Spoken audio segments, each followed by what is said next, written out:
Now that the budget fever is over and we are all done analyzing the new tax scheme versus the old tax scheme, calculating taxes in different slabs, highlighting savings for salaried class, etc., it's time to focus on the larger issues related to the budget.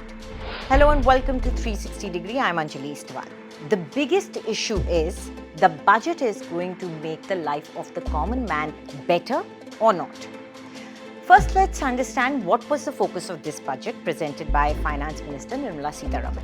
The big focus was to keep pushing what the government believes this growth strategy was unveiled in 2019.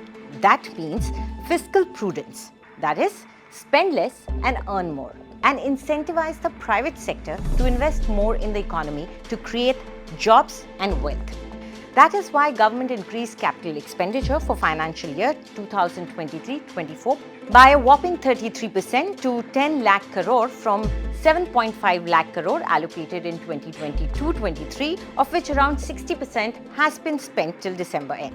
But what does this mean for us, the people and the country? This means that the government will be spending more on infrastructure development, more bridges, more public property, more roads, highways, etc. Now let's understand why the government has done this. Government believes this will create more jobs. People will get employed in creation of that bridge, the highway, etc. And maybe by this logic, it has gone ahead and slashed the budget for Manrega, or the Mahatma Gandhi National Rural Employment Guarantee Scheme. It has been cut by nearly 32% to 60,000 crore from the revised estimate of 89,400 crore for 2022-23. The Mahatma Gandhi National Rural Employment Guarantee Act, or the Manrega, was passed in 2005 and aimed at providing a security of income to households in rural areas. It guarantees 100 days of unskilled work per year for every rural household that wants it, covering all districts in the country except those with a 100% urban population.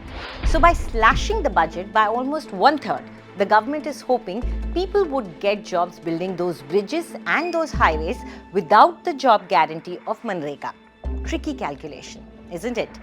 Will the increase in expenditure for building public infrastructure translate directly into jobs and earnings without any gaps, any slippages? The government will also be depending on creating more jobs via more Pradhan Mantri Awas Yojana or PMAY houses. It has also increased the money for this scheme by 3.19% from the current year's revised estimates.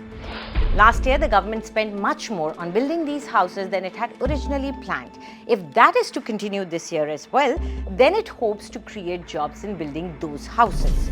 It's a calculated math. But what is the logic behind cutting food subsidies and farmer benefits? Activists have targeted the government for this act, especially since government has been kind to the industry and even rich salaried class. After all, the tax on 5 crore annual income and above has been slashed to 39% from almost 43%. In India, government gives extremely subsidized food grain to its people. This benefits those who receive it as what we commonly call ration, and also the farmers from whom the government procures all this food at minimum support price, or the MSP. Pandemic forced the government to provide more free food to the poor, and for this it allocated more money. But since last year, it has started cutting that budget. Post-pandemic, there was a huge drop in the budget compared to 2020-2021. which was further cut to a bit over 2 lakh crores in 2022-23 and is now slashed further to 1.97 lakh crore in this budget. Although in the revised estimates of 2022-23, the food subsidy was 2.87 lakh crore. That means government spent around 80,000 crore more than it had planned originally in the budget. A cut in the budget here in this field impacts both those who depend on this ration for their food and the farmers who depend on this ration for their income.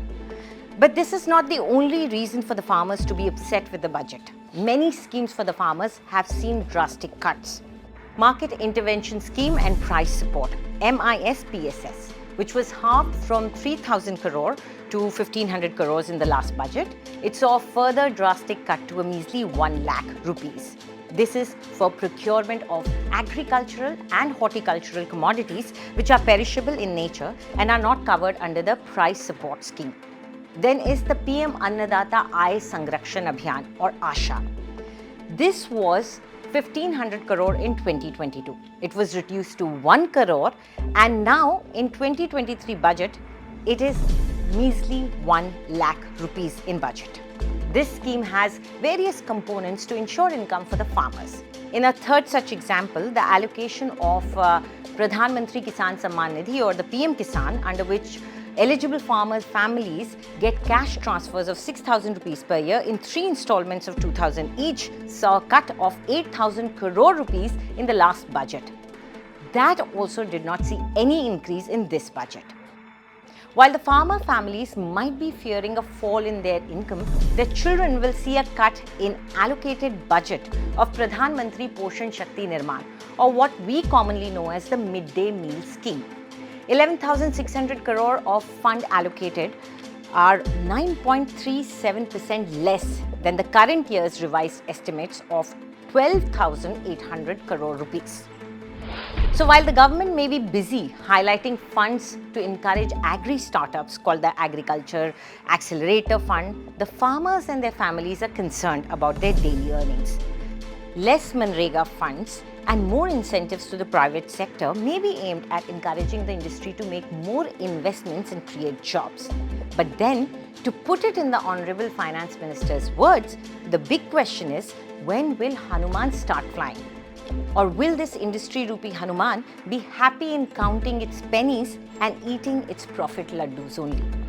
Do tell us what you think about this video in the comment section, and for more news updates, subscribe to India Today.